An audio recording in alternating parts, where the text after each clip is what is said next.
Hot mic, Tony, you hear me? I can hear you fine. We think that Rochelle may have gotten the wrong link, so we just sent her the correct link. I think that's why she's delayed in getting in.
Good afternoon. Thank you for joining us. Today, Dr. Fauci will discuss the latest developments in science, and Dr. Walensky will provide an important update on public health guidelines. Before we get to that, I want to talk about how we got to today. The reason we are winning the war against COVID-19 is because scientists over the years have found a solution to beat this virus: very safe and effective vaccines. And because Americans have chosen to get vaccinated. Overall, we've administered 250 million shots since President Biden took office, and we're approaching 60% of adult Americans who've taken at least one shot. Our progress has been steady, and it's beginning to take hold. Case counts, hospitalizations, deaths, virtually every metric is now improving consistently and in most of the country. Today, COVID-19 deaths are at the lowest point since April of 2020. Dr. Fauci has reviewed study after study on these calls, demonstrating the real-world impact of vaccines in driving these results. Recent progress has been especially strong. Since everyone 16 and over became eligible for vaccination, cases have dropped by 45%.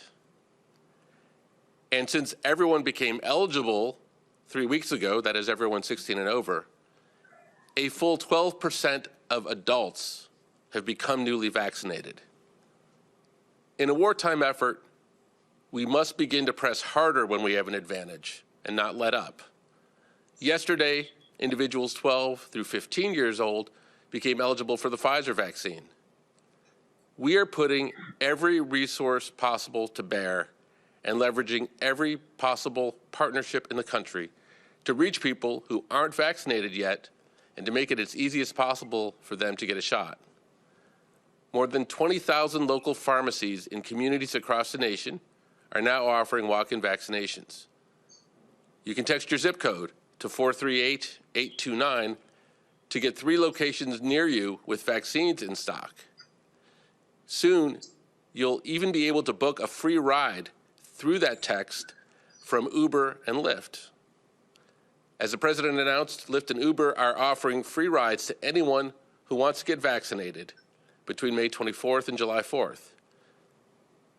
If you want to sort by the specific vaccines, millions of McDonald's cups tell you where to go to, vaccines.gov. Efforts around the country are not letting up, and they cannot let up. They must accelerate, with everyone contributing what they have to the effort. Let me close and hand it off to Dr. Walensky by reiterating some of the words the president said yesterday. On July 4th, let's celebrate our independence as a nation and our independence of the virus. 70% of adults with at least one shot by July 4th is a critical goal. When you're winning, you press harder. We can do this. But if you haven't gotten vaccinated yet, now is the time. And with that, over to Dr. Walensky for an important update and what our progress means for Americans. Thank you, Andy. Good afternoon. I'm pleased to be back with you today. Let's begin with an overview of the data. Yesterday, CDC reported more than 34,200 new cases of COVID-19. Our 7-day average is about 36,800 cases per day. This represents yet another decrease of about 23% from our prior 7-day average. And every day, with daily cases continuing to fall, we remain encouraged by these positive trends. The 7-day average of hospital admissions is 4,100. Again, another terrific sign with another back-to-back decrease of 12% from the previous 7-day period. And 7-day average daily deaths have also declined to 587 per day. Today, I have several exciting announcements to share with you. First, since becoming CDC director, I have seen firsthand the current frail state of the public health infrastructure in this country. I'm committed to upgrading the public health system so the nation is ready for whatever comes next. With this in mind, today we are announcing the upcoming release of $7.4 billion in funding from the American Rescue Plan to hire, train, and support public health workers across the country, reflective of the diversity within the communities they serve. Over half of the money being released, $4.4 billion, will support states and localities, creating tens of thousands of new jobs in communities across America, expanding our overstretched public health departments with new hires to support their COVID-19 efforts. And $3 billion will be focused on preparing these same jurisdictions for future pandemics and to build a public health workforce for the future. Though many threats have increased in complexity and scale in recent years, our nation's public health workforce has gotten smaller. This support will immediately add more staff in health departments across the country. It will add school nurses to K-12 schools to support safe reopening and operations and support vaccinations as vaccines are authorized for younger people. It will expand the number of CDC Epidemic Intelligence Service officers, our elite disease detectives, to respond to local outbreaks and help curb the pandemic. It will expand public health career paths, recruit and train a diverse group of future public health leaders, and launch a public health AmeriCorps to recruit a strong, diverse, and highly skilled workforce that is ready to respond. And it will create new programs intended to increase staffing at our nation's laboratories and build preparedness for the future. We are really excited about what this support will mean for our nation's public health capability now and into the future. Second, last night I endorsed the recommendations of CDC's Advisory Committee on Immunization Practices, making the Pfizer vaccine available to anyone who is 12 years and older. I want to thank the ACIP for reviewing the science and providing their recommendations on the safety and efficacy of the vaccines in adolescents. This is an important step forward in our efforts to vaccinate as many people as possible and to stop the pandemic. And finally, I want to provide you an update regarding CDC's guidance for fully vaccinated people. Over the course of the pandemic, we are continuously gathering data and evidence to inform our guidance and decision-making. We now have numerous reports in the literature that demonstrate the safety and real-world effectiveness of the authorized vaccines. On this slide, there are 3 recently published studies, one from Israel published in the Journal of the American Medical Association, or JAMA, on the top, and 2 from the United States, both published in CDC's Morbidity and Mortality Weekly Report, which all show that COVID-19 vaccines work. In Israel, there was a demonstrated 97% vaccine effectiveness against symptomatic and 86% effectiveness against asymptomatic infection in over 5,000 healthcare workers. In the United States, vaccines were 90% effective against any infection in nearly 4,000 healthcare workers and 94% effective against hospitalizations from COVID-19 in an evaluation across 24 hospitals in 14 states. Additionally, we are accumulating data that our authorized vaccines are effective against the variants that are circulating in this country. On this slide, you can see a study published just last week that demonstrates how effective the Pfizer vaccine is against the common circulating variants in the United States, B.1.1.7, as well as other variants like B.1.351.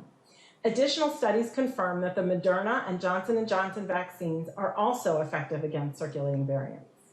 Finally, we know that in the rare event that people get infected after a vaccine, the resulting infection is more likely to have a lower viral load, be shorter in duration, and likely less risky of transmission to others. Considering all of these factors, the data on vaccine effectiveness, the science on their ability to protect against circulating variants, and our growing understanding of the low risk of transmission to others, combined with universal access to vaccines for those 12 and older, today, CDC is updating our guidance for fully vaccinated people. Anyone who is fully vaccinated can participate in indoor and outdoor activities, large or small, without wearing a mask or physical distancing.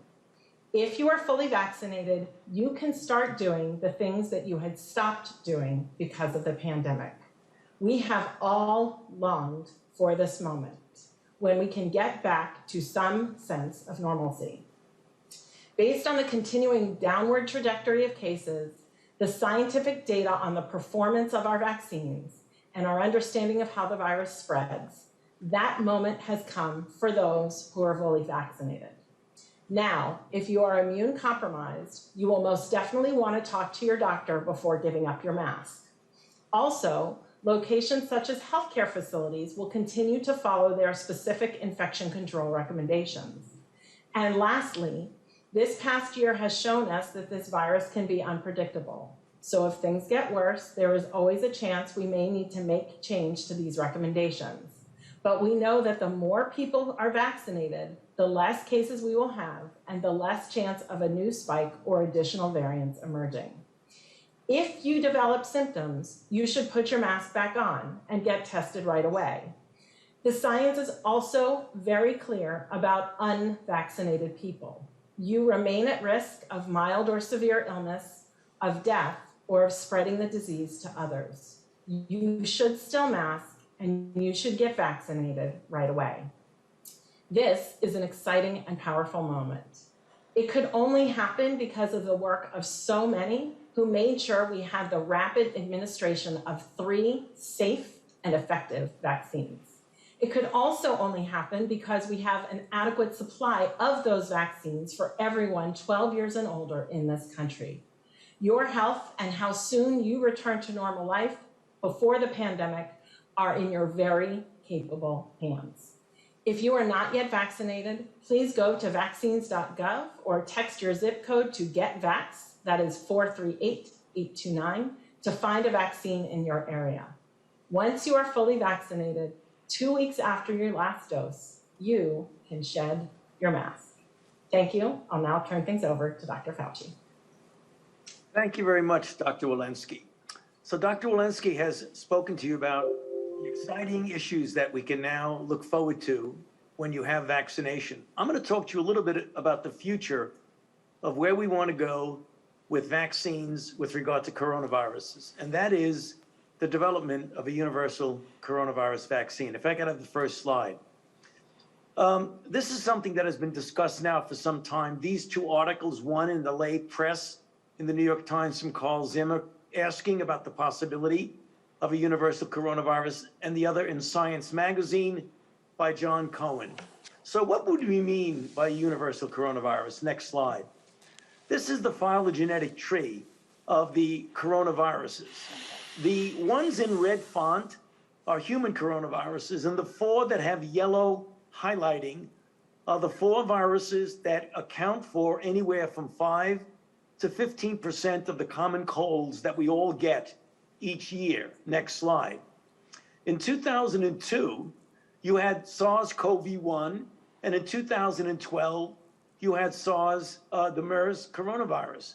Again, the first indication that coronaviruses were capable of pandemic potential. And then now, on the next slide, as you see, we are dealing with this very difficult situation of the historic pandemic of SARS-CoV-2. Next slide.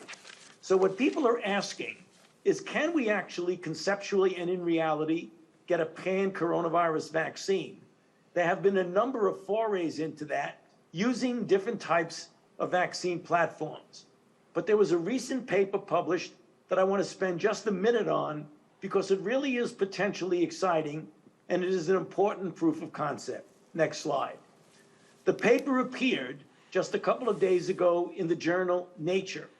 And what it is was the development of neutralizing antibodies for both pandemic and pre-emergent coronaviruses by a particular platform technology technique. Let me explain. Next slide. The proof of concept is one that antibodies that can neutralize multiple different coronaviruses have been isolated from people in their normal immune response who were infected with SARS-CoV-1. This was a strong suggestion that a pan-coronavirus might be possible. What the investigators at Duke University found out was that a specific highly conserved site on the receptor binding domain of the spike protein makes multiple human and bat coronaviruses highly vulnerable to cross-neutralizing antibodies. And with that observation, next slide, what they did is that they designed a nanoparticle vaccine, which actually displayed, as shown on this slide, 24 copies of this receptor binding domain and added an adjuvant to boost the immune response. And so in monkeys, the nanoparticle vaccine completely blocked SARS-CoV-2 infection and elicited higher neutralizing antibody activity than seen with current vaccines or with natural infection. But importantly, which is the crux of this discussion, is that the vaccine elicited cross-neutralizing antibody against bat coronaviruses, human SARS-CoV-1, SARS-CoV-2, and variants of SARS-CoV-2 that we are dealing with, such as B117, P1, and B1351. Now, although these are experiments conducted in a non-human primate, and we always have to have a caveat when you're dealing in a non-human primate, nonetheless, this is an extremely important proof of concept that we will be aggressively pursuing as we get into the development of human trials. So I'll stop there and back to you, Andy. Thank you, Dr. Fauci, Dr. Walensky. All right, let's take questions.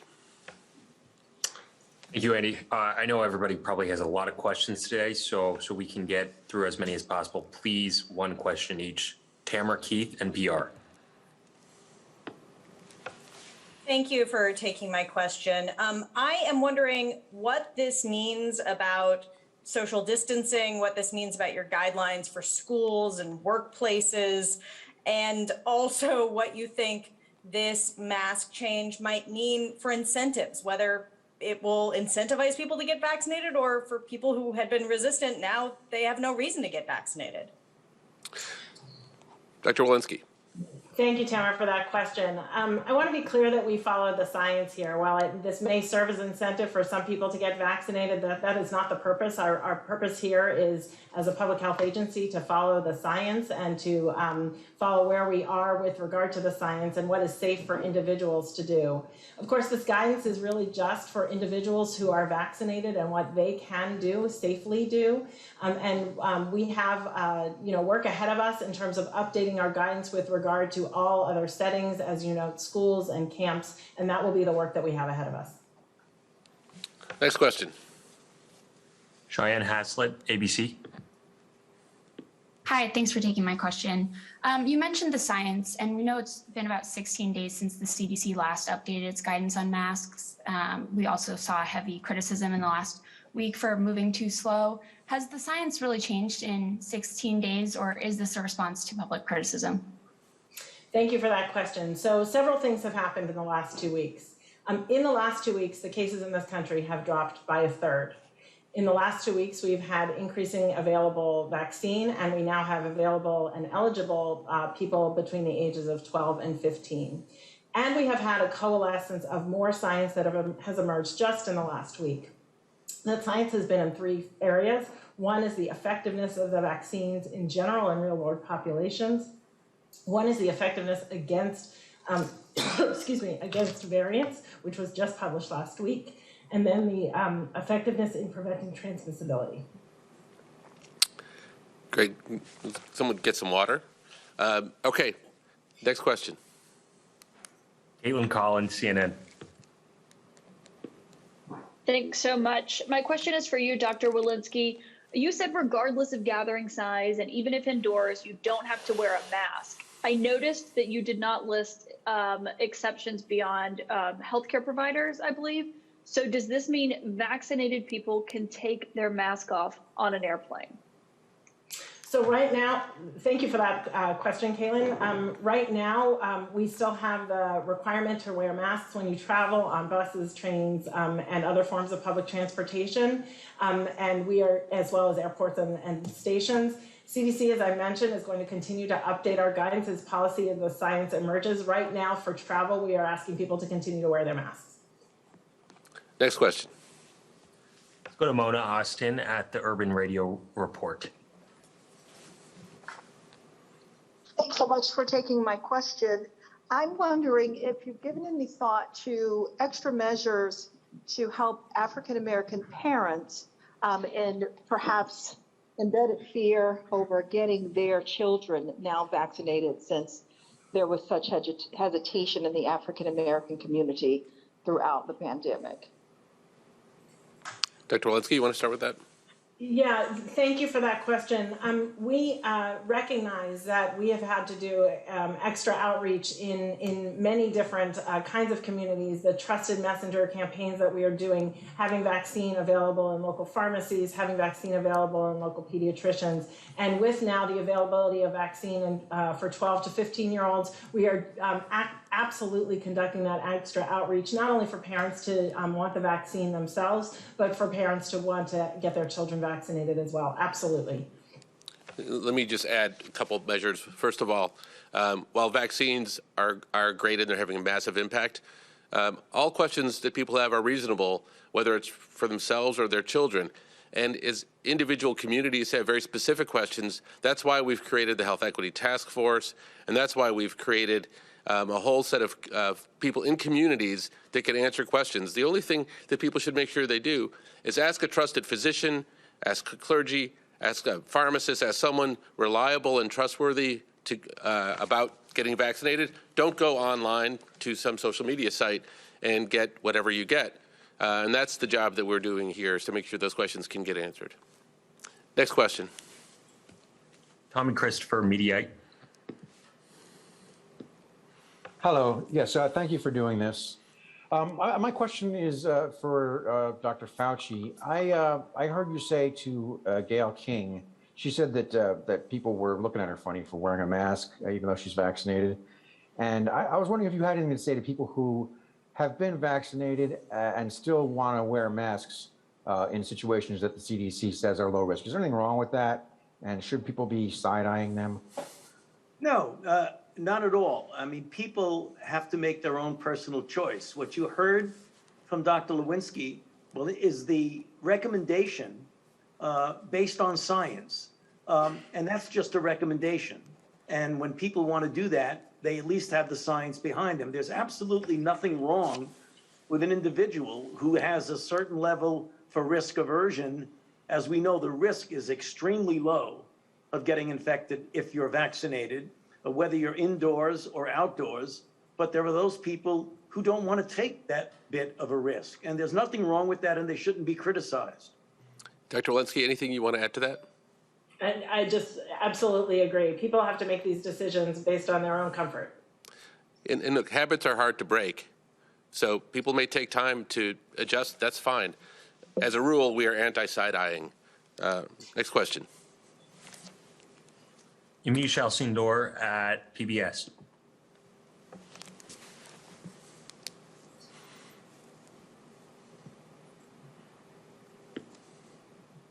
Hi, thanks so much for taking my question. I have a question on what this means for fully vaccinated people that are entering spaces where they don't know if the people that are around them are fully vaccinated, i.e. if you're going to a possible concert or a restaurant, is it okay to take off your mask even if you're surrounded by people who aren't vaccinated? And why keep masks as a requirement for people that are traveling if it's not in small or big gatherings? Yeah, thank you for that. So the science demonstrates that if you are fully vaccinated, you are protected. It is the people who are not fully vaccinated in those settings, who might not be wearing a mask, who are not protected. And it is those people that we are encouraging to get vaccinated and to wear a mask and to physically distance. So if you're vaccinated in those settings, you certainly could wear a mask if you wanted to, but we are saying in those settings, based on the science, that it is safe. We are going to be looking at all of our guidance and updating all of our guidance, including our travel guidance, and in the shortly as we do an overview now that we have this new guidance out there. Next question. Kristen Welker, NBC. Hi, thank you so much for taking the question.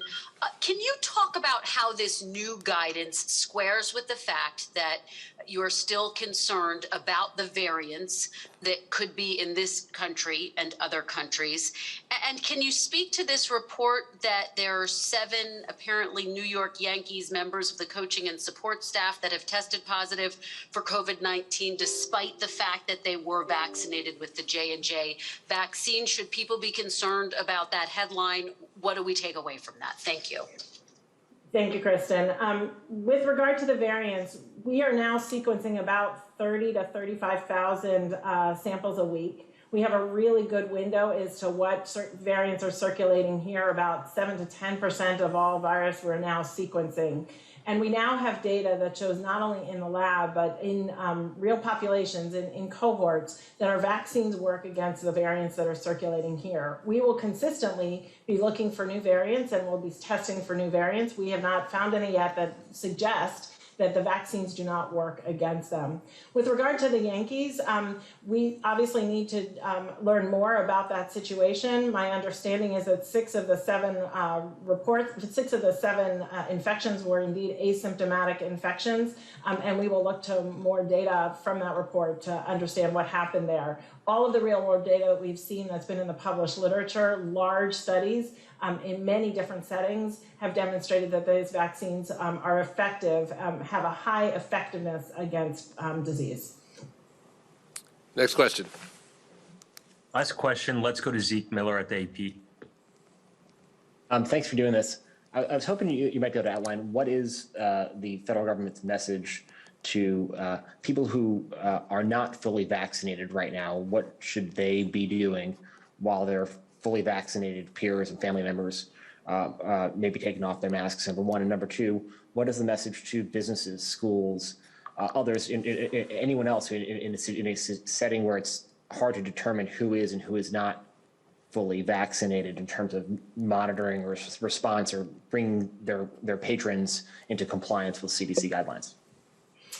Thank you. So my first message is if you are not fully vaccinated, you are not fully protected. And so you need to be continuing to wear your mask and practicing all of the mitigation strategies that we've been discussing before.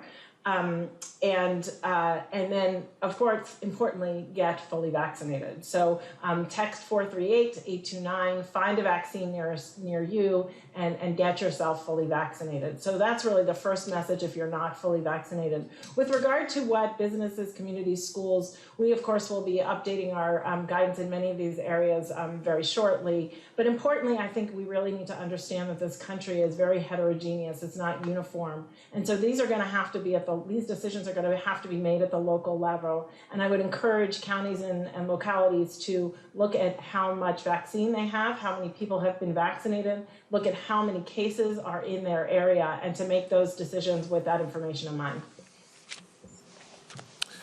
Thank you all, and have a great day.